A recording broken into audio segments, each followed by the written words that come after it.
I'm Farhan Dalla, transformational trainer, and welcome to Elevate Your Life, a transformational podcast, an invitation to take the journey towards your deepest self. It is my intention to inspire you to connect, move, and meditate.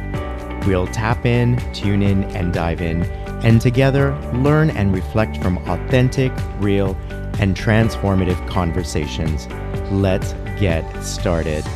Hello, everyone. Today, I have a very special guest, someone who has had a huge impact on me, and we're only meeting today for the very first time. Though we've been communicating on Instagram, I want to introduce you today to Rizwan Jagani. Wait till you hear his bio. Maryland-based Rizwan Jagani is an American violist of Indian and Pakistani heritage and is thrilled to be performing at this year's Indian American Impact Gala. Jagani has built a career on reimagining what the viola can do by combining his formal training in Western classical performance with other musical genres such as Bollywood, musical theater, pop, and rock. He is an accomplished solo artist, orchestral and chamber musician, and educator. Some of his career highlights include making his Broadway debut for the South Asian comedic icon Zarna Garg, who I think is completely hilarious, by the way. So that was during her Christmas shows at the Carnegie at the Carnegie on Broadway, in addition to her New Year's Eve shows in Washington, D.C., performing as principal violist at the Catholic University Symphony Orchestra during his concerts at the Strathmore Hall and the Terrace Theater of the Kennedy Center, as well as performing at the Eisenstadt, did I say that right? Eisenstadter Summer Academy Festival in Eisenstadt, Austria. Is that right? Eisenstadt. Okay, thanks for correcting me on that. That was a bit of a tongue twister. But let me carry on.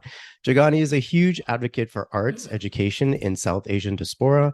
In June 2019, after completing his master's degree, Jagani was invited to give a lecture recital in Karachi, Pakistan, in the Liaquat National Hospital and Medical College about the importance of the arts in one's life, the academic approach to music, as well as share his personal story. In 2022, he was invited as a guest to the Aga Khan University in Karachi, Pakistan, to present at the Sixth Sense Forum, a lecture series geared towards presenting new ideas. He gave a presentation on redefining culture and professional norms from the lens of a South Asian American musician of the Western classical field.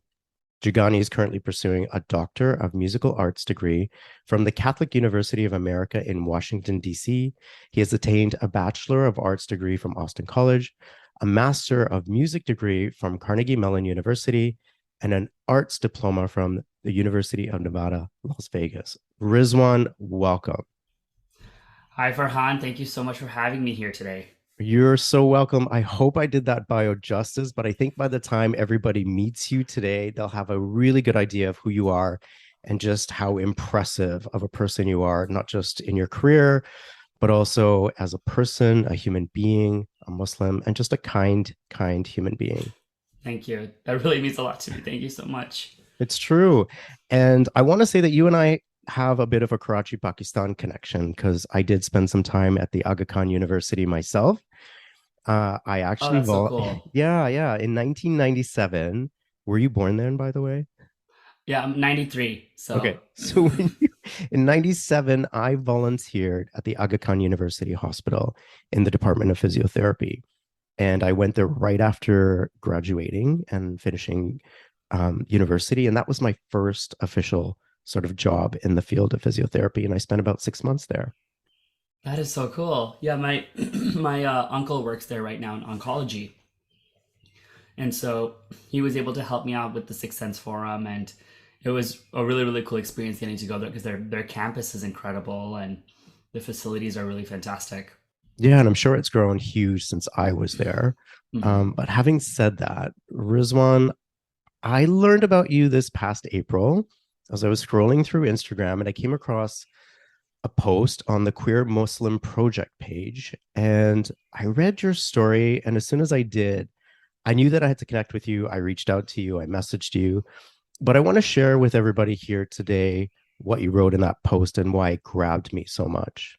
The title reads, Gay and Muslim, it was not allowed.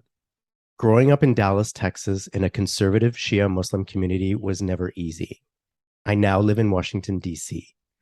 For years, I had a strained relationship with Allah and Islam. I felt like I was not a true Muslim and that I did not belong to the faith. Oh, sorry, this is tough. A few months ago, I finally accepted my sexuality, and when I did, I grew closer to Allah. I recognized that Allah made me this way and that I was not a mistake. A gay Muslim, a violist, and friend. During this month of Ramadan, I hope to strengthen my love for Allah and further understand my purpose in this world. I knew that music was one way I could change the world, but maybe I was meant to do more. For all those Muslim boys who feel different in a world where it is not celebrated, can finally feel seen. To my younger self, that you were a powerful being waiting to shine. Like, how beautiful was that? Thank you. I just want to say right here, right now, that it's when I read that post that it was finally the motivation that I need to tell my own story and my coming out story, because it's been about 20 years and I've never publicly spoken about my coming out. It's not like it's a secret. It's not like I'm in the closet, but I just saw the courage and felt and the connection with you. And I thought, if he can do it, I can do it too. So it was important to have you on as my very first guest as we kick off Pride Month and talk about these issues. Um, Absolutely. yeah, It's an and there's, honor. It's an honor. Thank you so much. you're so welcome. And I have so much that I want to unpack here. So let's kind of rewind in your journey. And if you can start the conversation with, when did you first come out to yourself? You know, part of it has always been like, I guess, innocent things. Like, you notice when you're a little kid, like, I guess, like, peeping at the underwear aisle, just look at all the Calvin Klein models. Um, or like, if you see someone changing, kind of like taking a peek, I guess. I felt like at the time it was more like a curiosity thing, and then I realized it was actually a little bit more of an attraction situation. And this is something I noticed when I was really young, but I just turned 30 back in January, and I didn't really accept myself until like the end of November of 2022. Um, I had kind of been grappling with the fact that it was sort of a part of me, but I could outgrow it, or it it was just something I always like. It was in the back of my head, but it was kind of like, oh, of course I'm gonna have a girlfriend. Of course I'm gonna get married to a woman. The culture will take care of that for me. If I don't find someone, they'll find someone for me, sort of thing. So I felt like I didn't have to worry. And then I kind of realized that, okay, this is a little bit beyond, kind of just an innocuous sort of part. This was a huge component of my life. And I think it was around 2015 when I like told myself, like, this is a little bit more than a phase, Rizwan. This is a So little how bit old are you more. at that point? I was 22. Mm-hmm. I was 22. Okay. Um, we can do the math right. Yeah. Uh, yeah, I So was did you 22 at the date time. girls by that, around that time or prior to that, or? Yeah, I had Mhm. a relationship with a girl in my music class at undergrad. Um, and then like that went sour about 11 months in, and and then I ended up pursuing men. It kind of like happened on its own immediately after. And at that point I thought it was sort of like, okay, this is a part that I felt in myself. Let me kind of go with it for a little bit and see how things go. Um, and then I realized it kind of like it just felt a little. It was just something that I guess was I guess okay with was the best way to put it. Um, and then it didn't hit, and I again thought that, oh, maybe it's more of a physical thing, not a romantic thing, because I was still convincing myself that romantically I wanted to be with women. Um, it wasn't until 2016 where like I was emotionally heartbroken by a man, and I was like, this is more.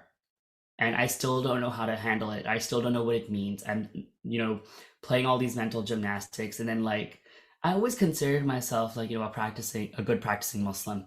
Like when it came to things like doing Ramadan, trying to pray 5 times a day. I mean, I still struggle with it. Like I get tired and I fall asleep before I can pray the evening prayers. It happens. I know it happens to everybody, but I was like, this always was lingering. And so it was around 2015, 2016 when I realized this was a little bit more than just a phase.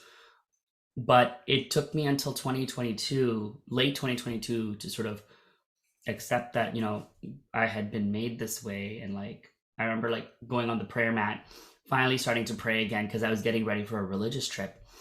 And I was like, you know what, if I'm going to go on this trip and all of my friends have been encouraging me that I can go on this trip, I thought that, let me start praying again because I wasn't really praying that much. So I was on the prayer mat and I said, Allah, you made me how you made me. I'm going to fully put my heart and soul in that idea, but you better start blessing me. And then more and more, like I saw my life starting to have a little bit more clarity. I think one of the things I pray for the most is clarity.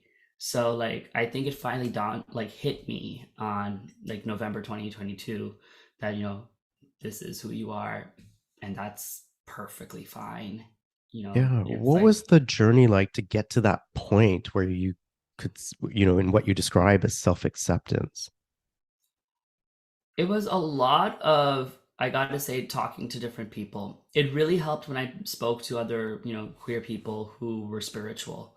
I will say it's very hard to find other queer Muslims. Hmm. It's almost impossible, because we're sort of given this, like, here's the red door, here's the blue door. Red door is, you be gay. The blue door is you be Muslim. Like, there's no door in the middle that takes you to the same, where the paths meet together. Hmm. Um, so a lot of the people I spoke to were non-Muslims, but were very rooted in their faith, but also queer. And I think having that support really, really helped. Um, I also regularly participate in support groups by Desi Rainbow Parents and Allies, which is an organization by Aruna Rao, and it's for people like me, and even expands to their parents and families. So I'm hoping one day my parents can like partake in stuff like that, so they can gain different perspective. Um, but it was a lot of like talking to different people, understanding, working through the feelings, therapy. Um, to get to where I am today, am I still, going through all of those emotions? Yeah, but it's nice to be on the other side of always doubting myself. Now it's more like, okay, this is who you are, and let's find your place in the world versus finding myself first. And I think when you wrote that post, immediately at the top, when I saw the words gay and Muslim in the same sentence, to me, that was huge progress because those are two words that are never said together, let alone written or something that you would read about. And when you started your post that way, I was like, he's got my attention. Where is he going with this? And I was so in awe of what you wrote because it was so honest, and very brave. And you set a very powerful intention for Ramadan. Why was it the right time to come out publicly during the holy month of Ramadan?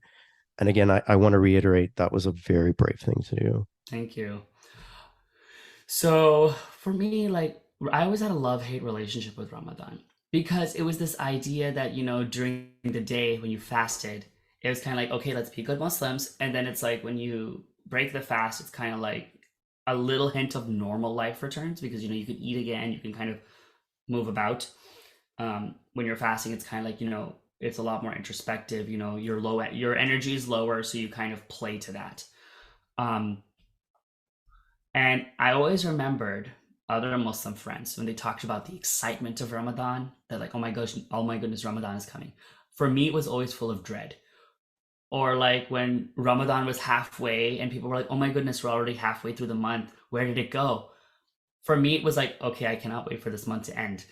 Because I always felt like, it was always very conflicting because I never felt like I deserved the month's blessings. I was like, being me as me, I that automatically labeled me as a bad Muslim, or in some people's eyes, not even a Muslim. So I was like, why am I here?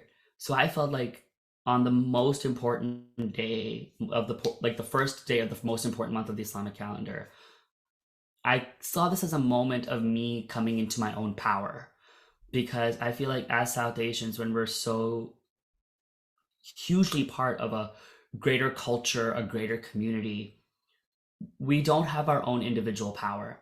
And this was me coming into my own individual power in a month where we find our own spiritual power.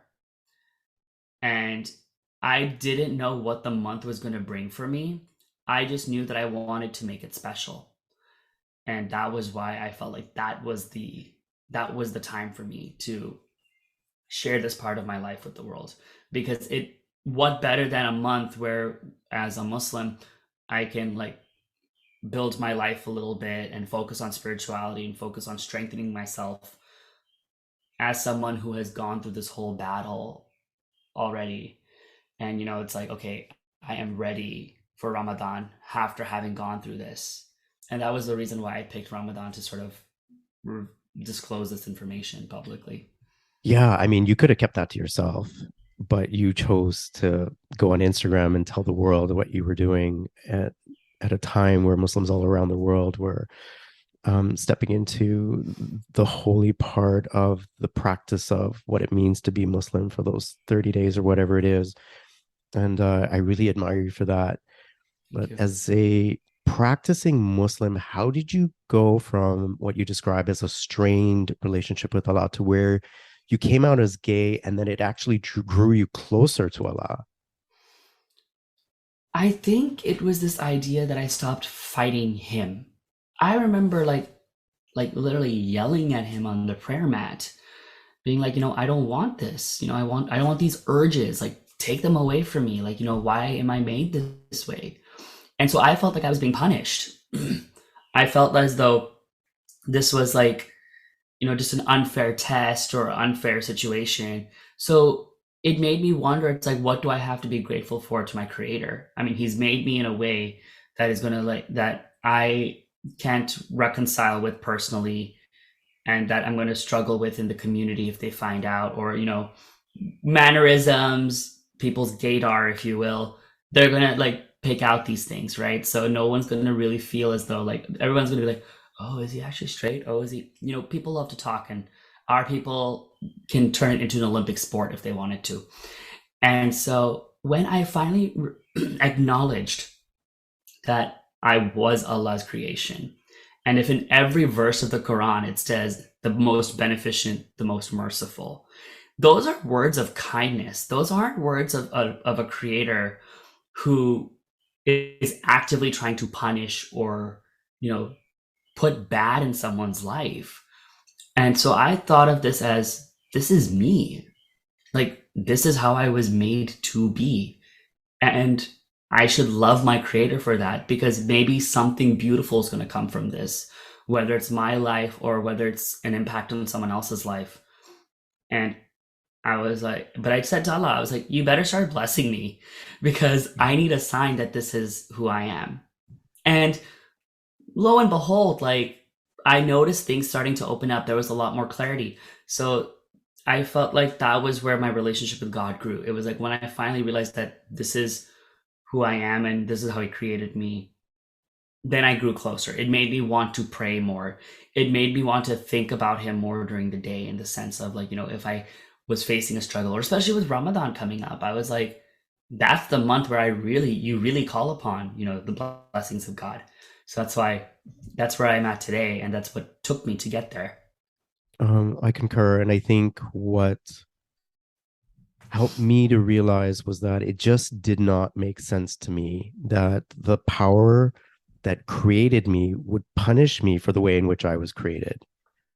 That didn't make sense to me. And if what created me can only be defined as love, then there cannot be any sort of punishment or hatred rooted in any of that. And so that's how I sort of came to terms with that. And much like you, what I love is that you created your personal relationship with Allah, because it is a personal relationship. It's only between you and Allah and no one else. Religion is there and it guides us. But at the end of the day, it's really what we feel in our hearts and the way we communicate. And I have my own, rites and rituals and my own forms of prayer. And my religion is there, and I do lean on it. And I do believe in the principles of kindness and doing good deeds and the very foundations that I think make us good people. But at the end of the day, my relationship, much like yours, is a very individual one with Allah. So I appreciate you for sharing that. You go on to say, though, at the beginning of Ramadan, I came out publicly. I set the stage for what this month was going to be for me. I set the intention for this month to be about survival, to survive my coming out journey with my family and other people in my life who would struggle to accept who I am, to survive being a doctoral student and professional musician, with engagements going way into the evenings where at times I was not eating or I had just broken my fast with dates and water. Every day I would put my faith in Allah and pray for strength, strength to get through the day, to be brave, to ask for power from the when I felt my soul became weak. While it was the Ramadan I was the most excited about, it was the one that was the most emotionally draining. I at times wondered what kind of test Allah was giving me during the holiest month of the Islamic calendar. Again, this is a very honest and vulnerable post, and I really admire you for sharing that. I think that anytime, anyone posts something in regards to making references to religion, it can be scary because it can be met with lots of negativity and backlash, but I don't even want to go there. I just want to emphasize that I understand being Muslim myself, how challenging it must have been for you to be so open and honest with this, like this way. But now that Ramadan is over, if you were to reflect back on your experience on that month, what did you come out learning about yourself?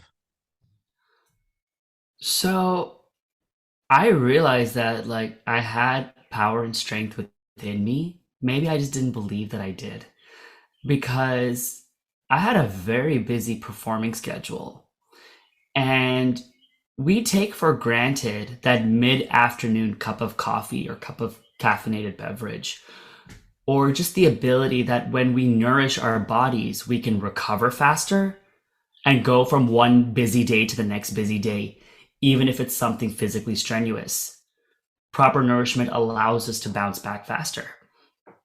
And I was realizing that I didn't have that luxury. And the fact that I could still go through my busy days, sometimes I had like 3 musical engagements in one day, or the event at the Terrace Theater in the Kennedy Center. I had to break my fast in the middle of the concert. And I told my conductor, and so he was like, keep what you need to keep with you. I was sitting principal, so right up front, like audience can see me. Couldn't hide. So I had my dates, I had an energy drink.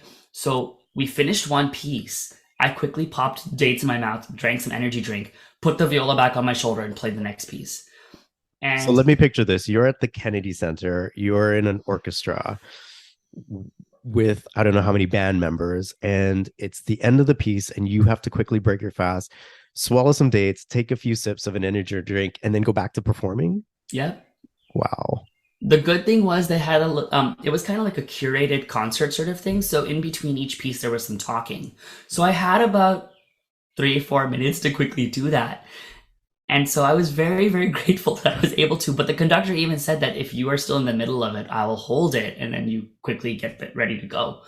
Which I was very grateful for Maestro Dekuf to say that to me because, I always think like as a Muslim in Ramadan, like I always feel like when I have to ask for a little accommodation, I always feel like it's an inconvenience. I think, yeah, I feel like a lot of Muslims might feel that way.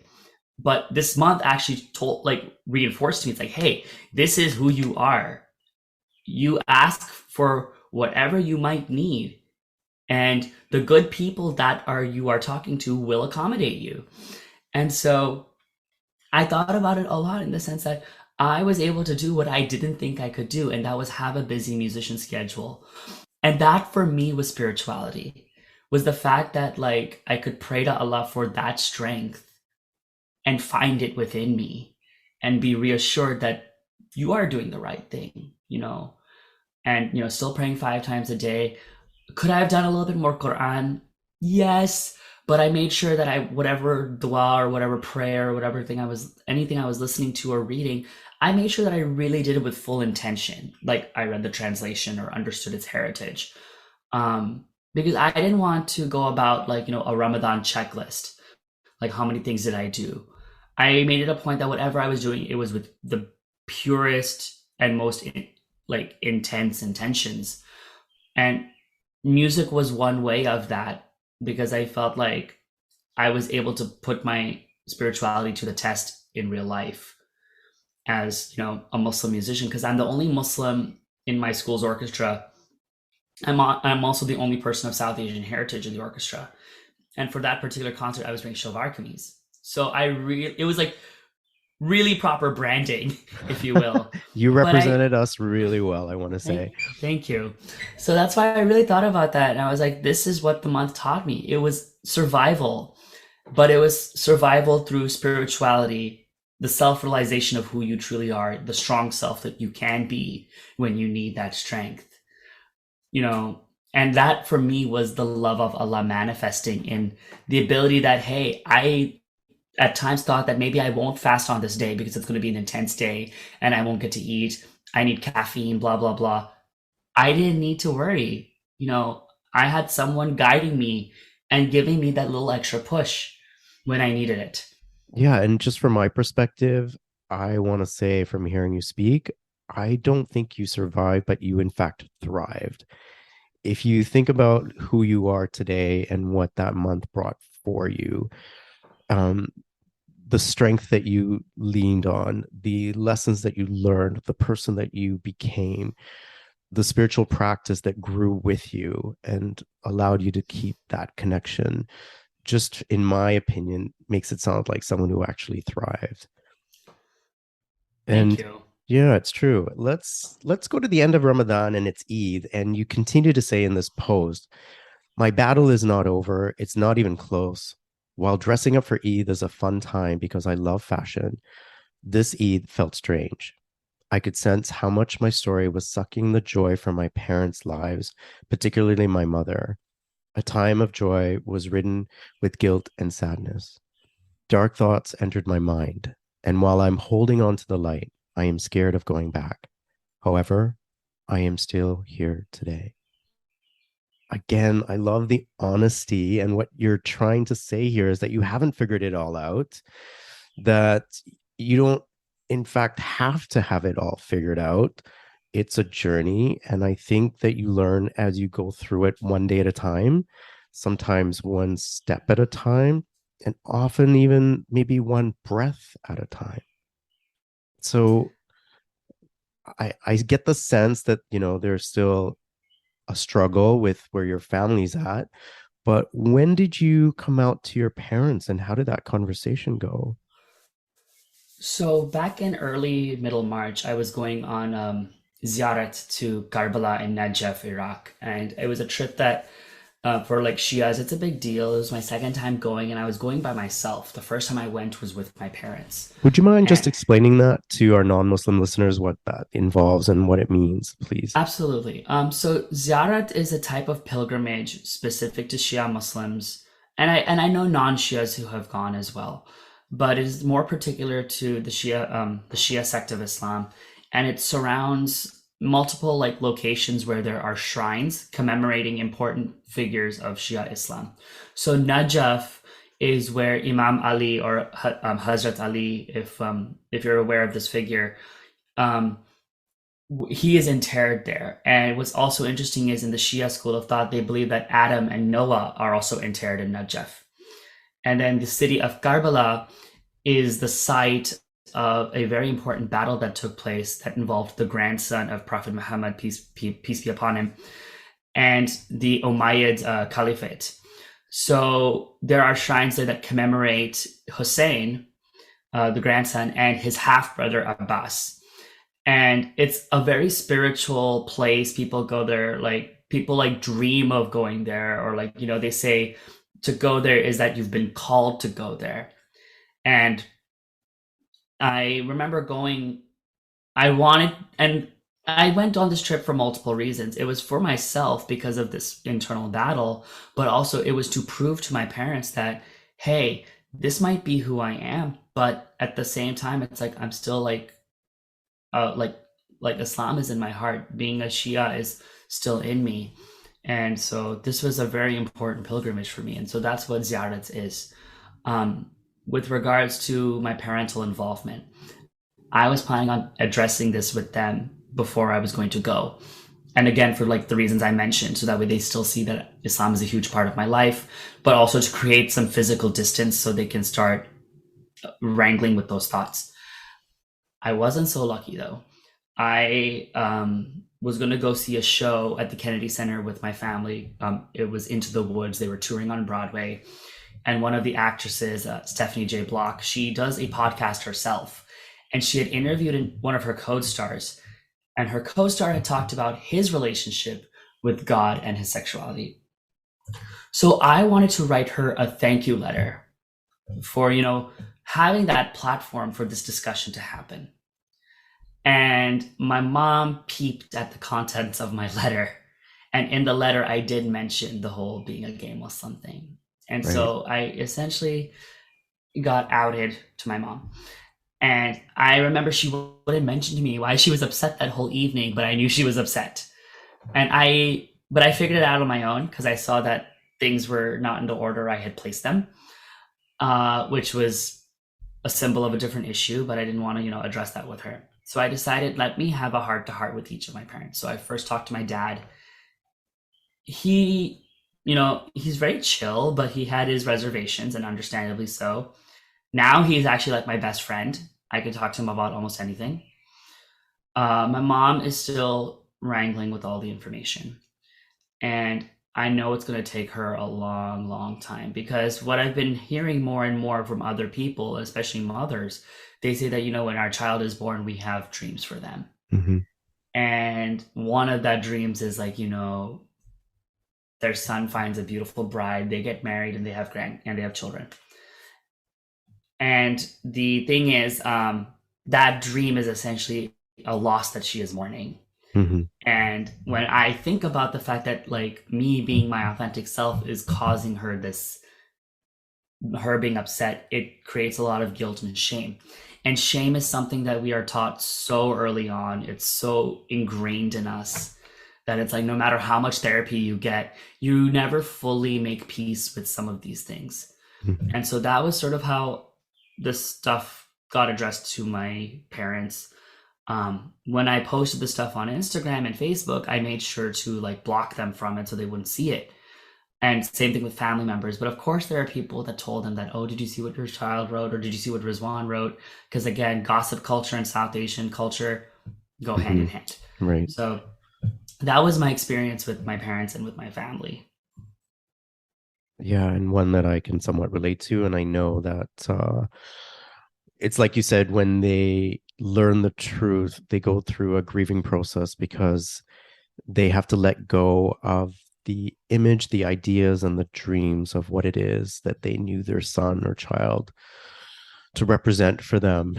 And so they need time to reconcile with that. And I will continue to hold space for you to support you through that process. And certainly what I can offer in terms of advice in this regard is very little, because it's an area that I still continue to struggle with. But like I said, we don't necessarily need to figure everything out today, but we can lean on each other, support one another, and help each other through. Mm-hmm. And I think that's the most important thing. Like you mentioned earlier, like a step at a time, a breath at a time. For me, it's been one moment at a time. Mm-hmm. And I think there's something beautiful in the idea that we can take time and condense it to even its smallest form and appreciate each one as it happens. And like holding on to those things. Yes, and living true to what you said in regards to that, perhaps this is related to your purpose in this world, that who you're here to represent and how you're here to be of service.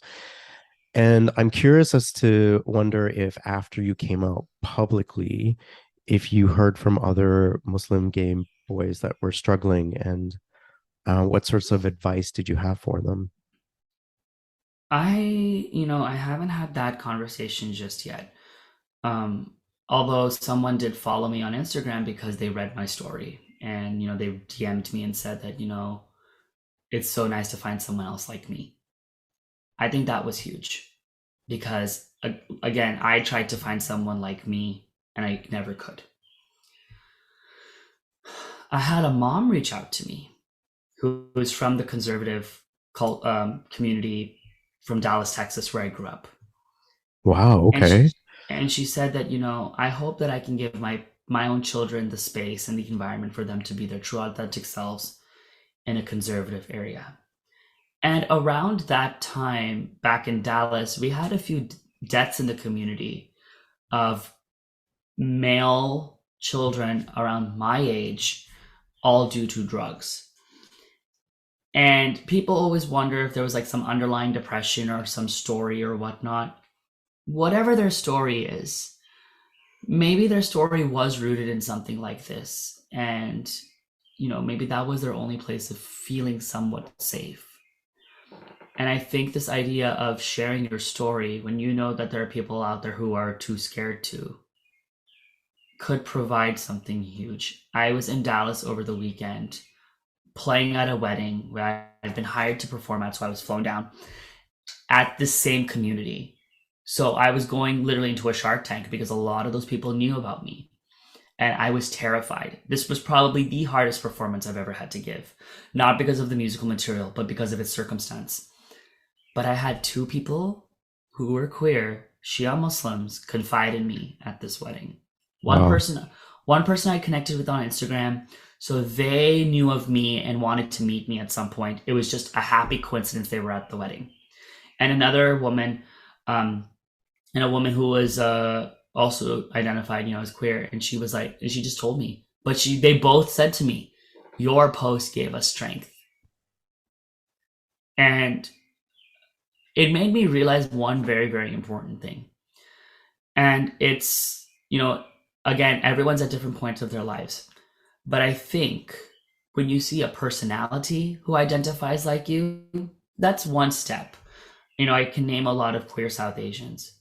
But when you understand their stories and you learn a little bit more than what's on the surface, I think that's where the connection happens.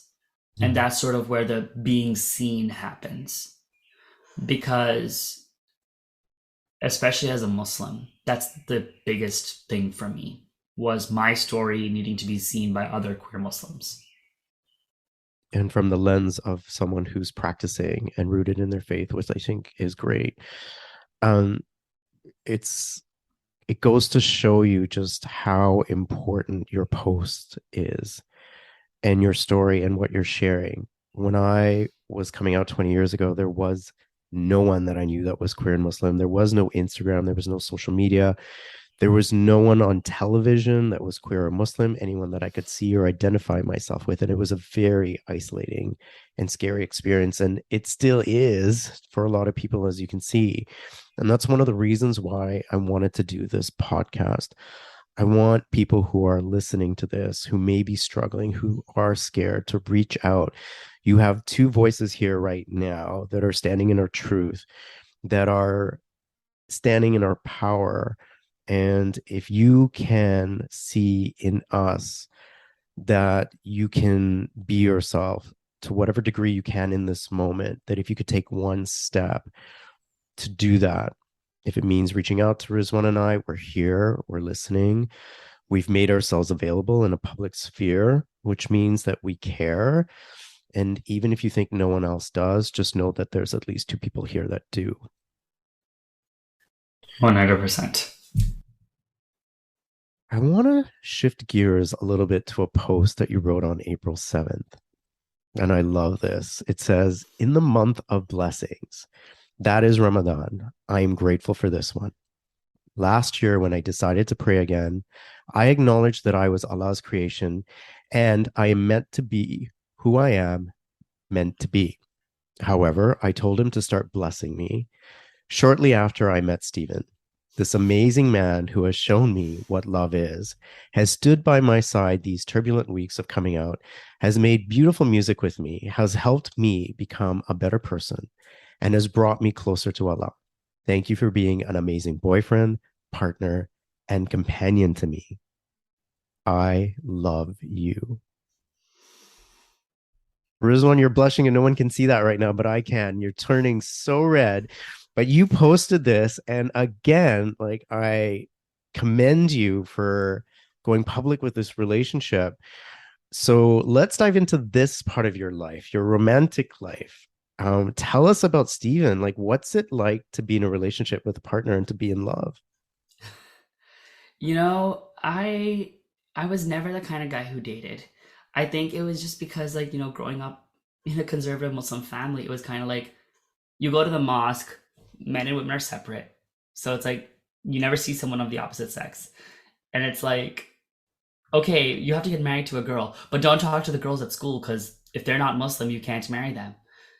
So, but it's like fast forward to your teens, it's like, okay, time to get married to a girl, but it's like I don't even know how to talk to one. So it's like, did I turn out this way because I don't know. I always like to make that joke. I always like to make that joke. But I Steve and I connected at the end of last year. Literally about 2 weeks after I had that conversation with Allah and said, better start blessing me Okay, how did you meet though? online, as Okay. one Right. does in this era. Um, and so our conversation went from like dating app to Instagram to texting, Okay. and I we were going to meet like it was like December 14th we were talking, and we were going to meet on the 26th. And I told him, I was like, look, that's far away. I would like to not wait that long to talk to you. So I said, let's FaceTime.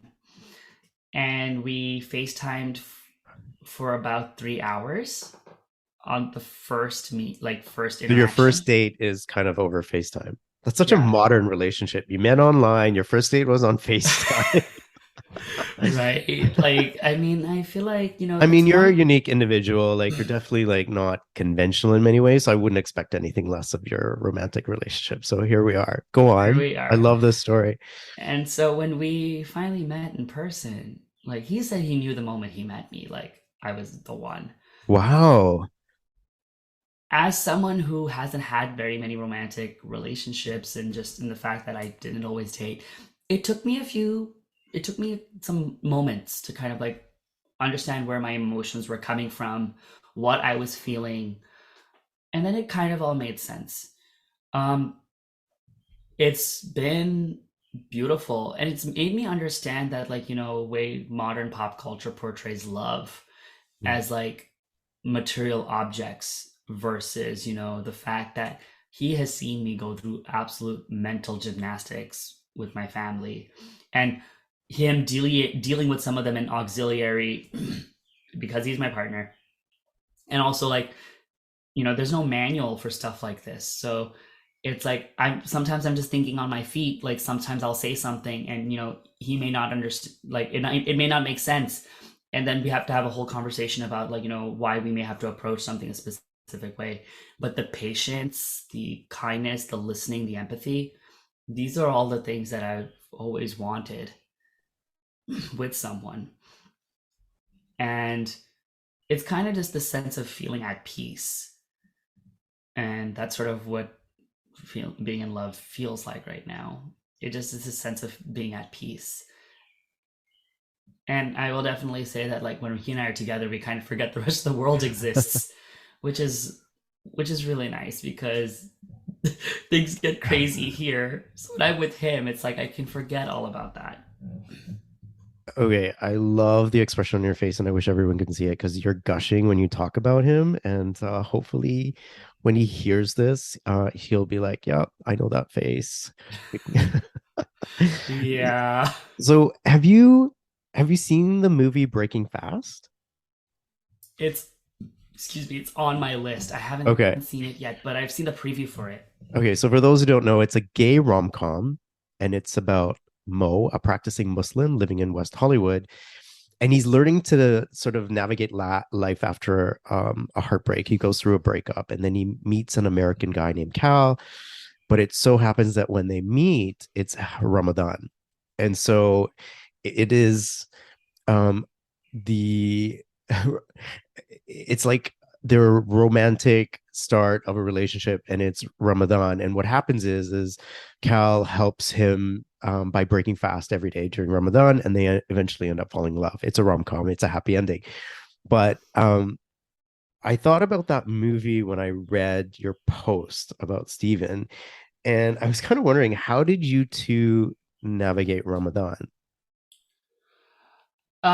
So I had like some kind of specific boundaries just for the month, that I made him aware of, and I kept on telling him from the lens of, hey, even if we weren't dating, this is something I was upholding myself to.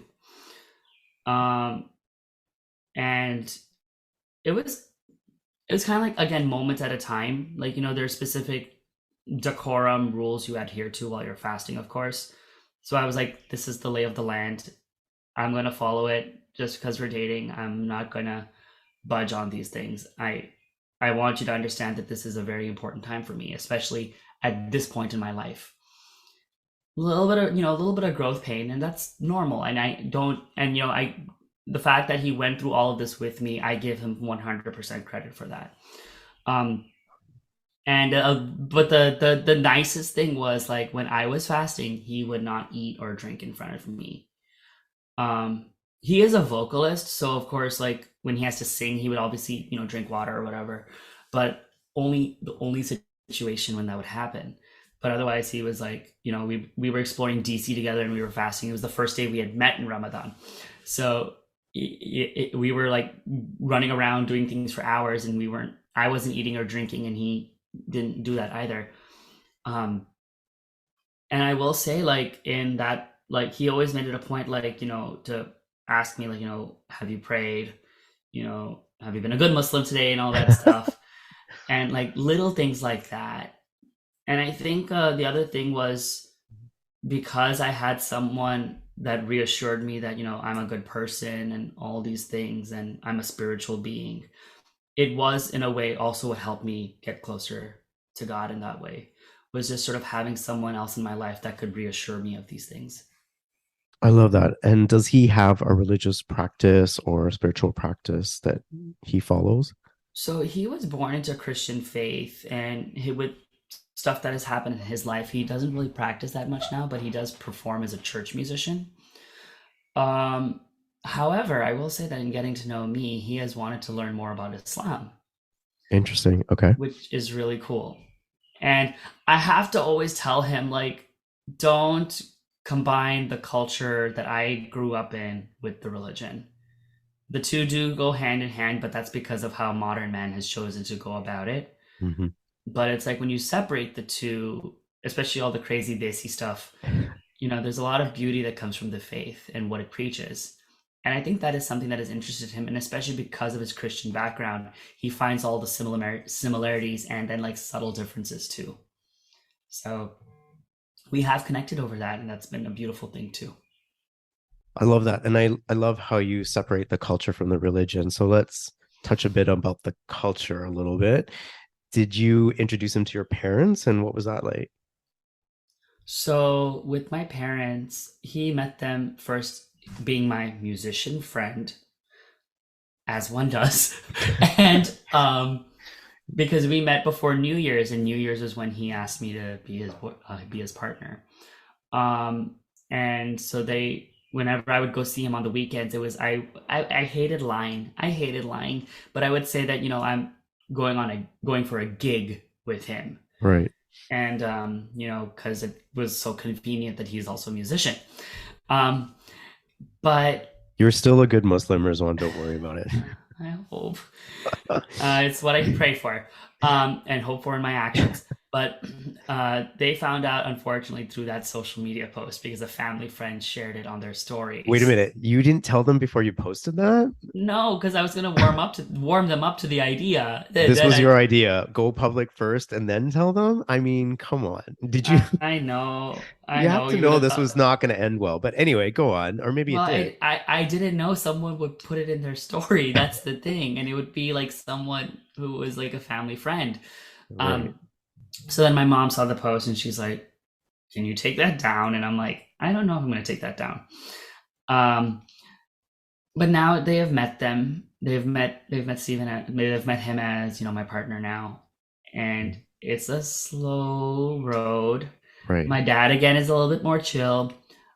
My mom is like, I don't know how I feel about this, but I told her, I was like, I'm happy. Mm. I'm like, she's like, she thinks about it as like a right now situation as opposed to like I'm in it for the long run situation. And then I told her, I was like, you can't guarantee a long run situation in every, like, even in like a conventional heteronormative marriage. Yeah. Like, you'll have the big wedding with all its grandeur, and then maybe things go south not even a year in. But everyone goes in thinking it's for the long run. And, but like now things are a little bit, they're getting better. I told him, I was like, your parents love me, but they're also like 2 years on the other side of what you went through. And I might be dealing with much different things than you are because of just how the culture is. South Asian culture, I feel like, thrives on gossip. And it's scary it's scary, but it's also hilarious because whenever you have like a visiting imam or like a religious speaker giving a sermon, they always talk about gossip. And it's like, they do. And my mom's always like, they always talk about this. And I'm like, they talk about it because no one's learned yet. It's like, keep things to yourself. Right. Don't have tea parties and then talk about and then spill tea. Like, keep it in your cups and drink it. So I gotta ask, I mean, we all have those aunties. I mean, if we're talking about the gossip culture, so did you have any response from, the aunties that do all the talking? And oddly enough, no. Okay. A lot of the aunties actually were looking out for me. Some just didn't reach out, which that's also an action. Those are actions even of themselves. I think what hurt most was like through auxiliary. Like I would have, I visited a family friend over the weekend, and her son plays viola. So I gave him a lesson, and his mom was taking videos and pictures, and I was like, holding his shoulder up so that way he would have good posture, or like helping him with his hand. And like someone reached out to her and said that, he's gay. Why is he in your house? Like, don't you care about your children? Wow. And I'm like, it is 2023. Right. Like some of y'all have like one brain cell and it's getting lonely. Or like y'all need a hobby or something. And I think that hurt me more. I had like family friends I had known for like 20 years, like, light up my DMs about like, what you're doing is like tearing your family apart, or like, this is not how Islam is. And I grew up knowing that they were very conservative people, so the actions didn't surprise me, but it also alerted me that this wasn't someone I could reason with. So fortunately I had to, prune a bit and cut certain things out of my life. Which happens. And I really get upset when people say this is not what Islam is, because when they say that, that is really their interpretation, because there really is no true context that says that. So, I mean, every person has their own belief systems, but to label it as Islam, I really find that very annoying. It's problematic. A friend of mine, he was like born into Catholic faith, also a violist. He said like, it's like brand loyalty. Religion is like brand loyalty in a way, because like even within like one faith, you'll have so many different ideas, and you have different people that perpetuate different ideas, and those ideas have their following. So like even in the concept of any sort of same-sex relationship, you're going to have people that preach against it and will have their following, and the preacher will know what the following likes, so they keep giving it. Or even like on a broader scope, like, you'll have Pakistani people who like Urdu majlises as opposed to English. So they'll have their favorite Urdu speaker, and they'll always go to that speaker for their favorite Urdu majlis or something of that sort. And it's a matter of, I think, understanding that, one, the faith is a lot bigger than we realize, in the sense of like, the knowledge. We may not know everything, and not everything has sort of been unearthed even in its own right. And two, it's also looking beyond the worldview of the congregation you're sitting in. I was listening to an interview with Imam Dai Abdullah, who is a gay imam. And he said that when he lived in the Far East, he said Islam took on a lot of the ideas of Buddhism because Buddhism was the practiced religion there. It had its way of working with the culture, and that whole mix worked into Islam versus how, like, when he went to Saudi Arabia and saw how Islam was practiced there, it had a lot more of the Arab culture elements. And so I feel like knowing that and being aware that there's a little bit more beyond than the walls of your own institution. There's a whole world of people celebrating out there in their own way, or praying or observing. And I just finished reading a book by Samra Habib called We Have Always Been Here, a queer Muslim memoir. And it is true. It's like we have always been here. It's just that our stories were never given those microphones to speak, or we were never given the strength to pick up the pen and write the story. Or in my case, type it into the ether. Which is why this is an exciting time. And for me to be able to be here 20 years later, to go from living a secret life to having a podcast and sharing our conversation and stories is huge for me and for you and all those that are coming up after us. So hopefully we are creating an opportunity for more people to open more doors so that they can speak their truth, write their truth, and just represent their truth without fear. 100%. Rizwan, you are an incredibly accomplished artist. And we could have a whole episode talking about your musical career. I've had a chance to listen to your work on YouTube. I love it. You are so talented. Thank you. You know, when I stepped into the fitness industry 30 years ago, there was not one brown person in the industry working in the fitness industry. I didn't have no one that I could look up to. There was no one on the cover of Men's Health, on television. It was a tough career to break into, but I persevered, and I was fortunate enough to be in magazines, be on a television show, be on the Canadian Reebok team, and travel the world and do fitness. But there was nobody there that looked like me. And so I was stepping into a field that I wasn't sure I was going to be accepted. What's it like for you? Like when you pursued music, was there anyone that was brown and queer that you looked up to? Whew. That was a hard one because I will say in high school, there was a time where it was like, okay, you're doing this now. You're going to start college. Let's focus on something else. I did not take that. I was like, I still wanted to do viola. I had a lot of colleagues that, played viola, like played an instrument, and then they left it after a certain point because it was like academics, GPA, this, that. I still made it a point to keep viola part of my life, even though at that time I still wanted to, go into a very different academic field.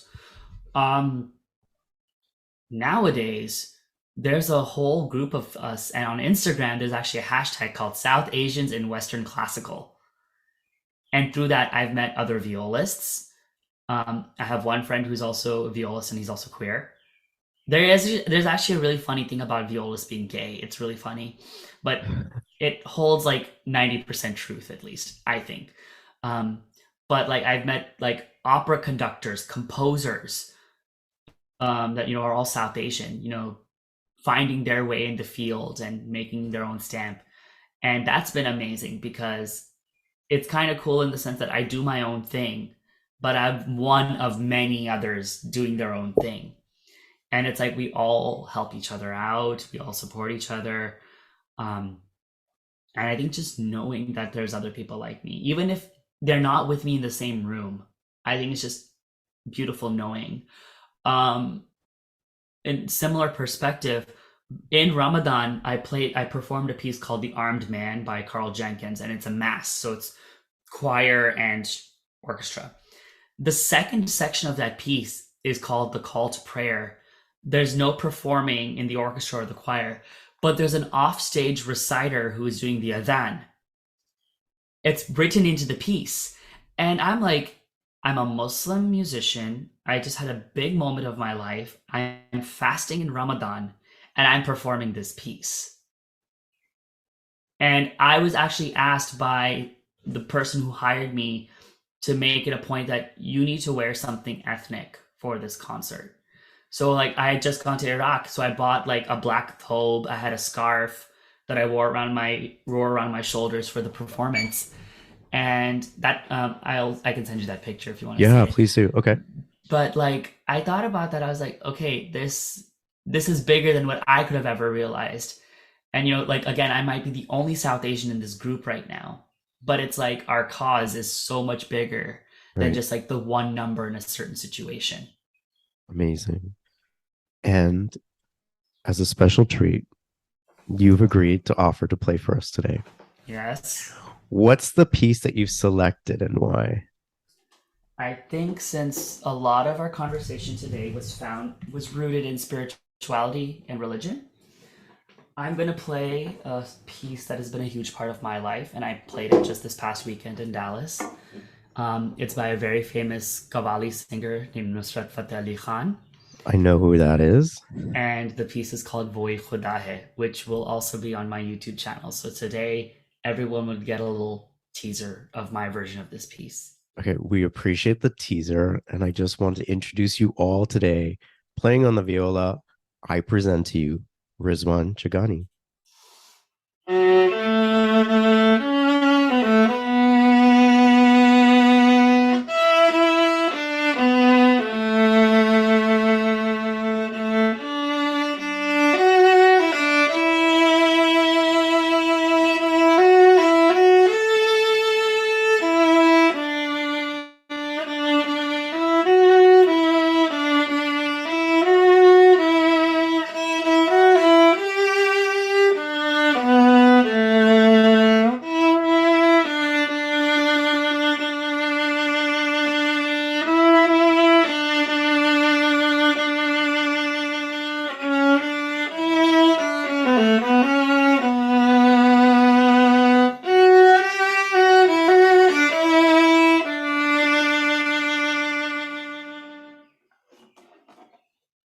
Thank you so much, Rizwan. That was amazing. And as Rizwan said, you can listen to the full version of that piece on Rizwan's YouTube page. As we wrap up, Rizwan, I want to thank you for being my guest. I want you to know that you are an inspiration, you are courageous, and I know that you are definitely helping many gay Muslim boys and men and women come to terms with their truth, and also possibly helping to strengthen their relationship with Allah. I can't thank you enough. I will be following your career closely. Thank you. And for all those listening, I will have Rizwan's contact information, including all his social media links, in the description of this podcast. Rizwan, I think you're amazing. Thank you so much. You are amazing. Truly an honor to be with you today. Thank you so much for having me. The honor is ours. Thank you. I'm Farhan Dalla.